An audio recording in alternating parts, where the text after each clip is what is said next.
নিজের কাছে খুব হতাশ লাগছে, বসুন্ধরার মতো একটা সিনেপ্লেক্সে প্রিন্স নাই। শাকিব খান এই বাংলাদেশের নারীদের ক্রাশ। আমার সাথে যে ধান্দা করবে তার জন্য মিষ্টি, আমার শত্রুর সাথে যে ধান্দা করবে তার জন্য বুলেটের মিষ্টি।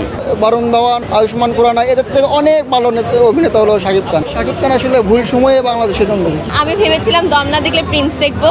আমার নিজের কাছে খুব হতাশ লাগছে, বসুন্ধরার মতো একটা সিনেপ্লেক্সে প্রিন্স নাই।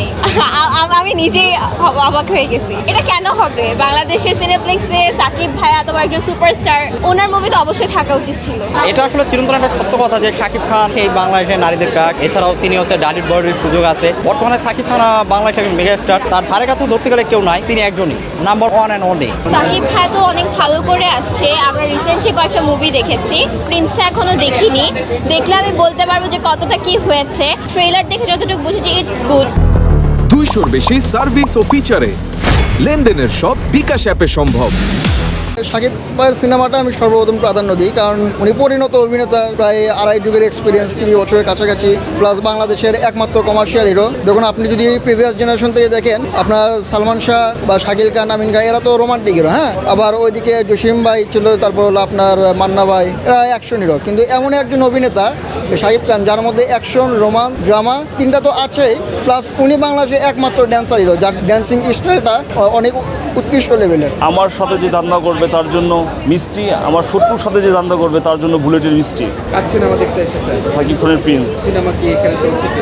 না, এখানে চলছে না, যখন চলবে তখন দেখবো। বলিউড হলিউডগুলোর বিষয়টা কি, ওদের মার্কেটের বাজারটা বড়, ওরা যে ধরনের সিনেমা বানায় সেই ধরনের সিনেমা বাংলাদেশও বানাতে পারে। বলিউডের আমার কাছে মনে হয় বরুণ ধাওয়ান, আয়ুষ্মান খুরানা, এদের থেকে অনেক ভালো অভিনেতা হলো শাকিব খান, হ্যাঁ।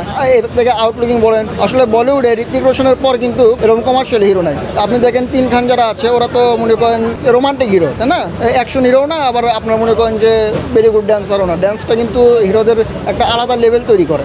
সেদিক দিয়ে বলতে গেলে না, তো আমি যদি গুণাবলীর দিক দিয়ে বিবেচনা করি, শাকিব খান, বলিউডে অনেক অভিনেতা আছে যাদের থেকে শাকিব খান অনেক ভালো অভিনেতা, আউটলুকিংয়ে অনেক স্মার্ট লাগে, গুণাবলীর দিক দিয়ে অনেক সুদর্শন। প্রিয়তমা থেকে তো ওনার যে সেকেন্ড ইনিংস শুরু হয়েছে, সাধারণ পাবলিক থেকে শুরু করে আপার ক্লাস, লোয়ার ক্লাস, সব মানুষ জনগণই ওনাকে এখন ভালোবাসে। ওনার যে গেট আপ লুক, নতুন শাকিবকে পাইছে প্রিয়তমা থেকে। শাকিব খান আসলে ভুল সময়ে বাংলাদেশের জন্য দেখি। কিসের জন্য? শাকিব খানের সময় যদি 1500 সিনেমা হল থাকতো এই সময়টায়, তাহলে শাকিব খানের এই 15 কোটির বরবাদও দেখবেন যে 250 কোটি কাছাকাছি দিয়ে পৌঁছবে। কিন্তু দুর্ভাগ্যজনক বিষয় হলো, বাংলাদেশের সবচেয়ে সেরা অভিনেতাটা সেরা সময় পায়নি। এটা আসলে তার জন্য তাকে এদিক দিয়ে আনলাকি বলতে হবে। তারপরেও সে যেভাবে লাইন আপ তৈরি করে দিয়েছে, পরবর্তী জেনারেশনের এই লাইন আপগুলোই ফলো করার দরকার।